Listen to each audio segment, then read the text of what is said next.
Polar bears are facing an increased risk of starvation as the Arctic sea ice melts and they're forced to spend more time on land. That's according to a new study published in the journal Nature Communications. We ended up monitoring 20 polar bears on land in Wapusk National Park.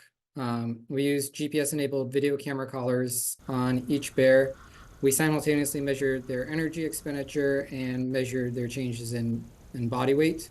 Anthony Pagano is a biologist at the U.S. Geological Survey Polar Bear Research Program and the lead author of the report. He and other scientists monitored more than a dozen bears in Canada's Hudson Bay over a 3-week period.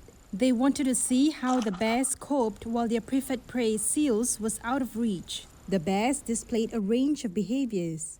While some conserved energy by resting, others actively searched for alternative food options such as bird and caribou carcasses, berries, and grasses.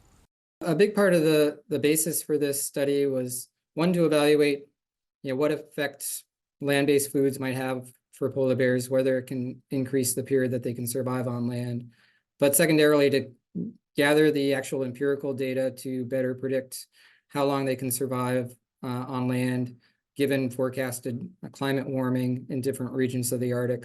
The study found that nearly all the bears lost weight rapidly, on average just over 2 pounds per day.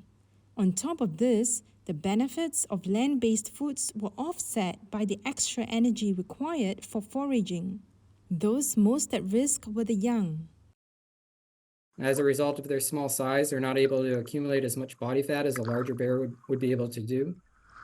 Also, they're not as experienced as an adult bear would be, so they aren't as skilled at catching seals while the sea ice is present.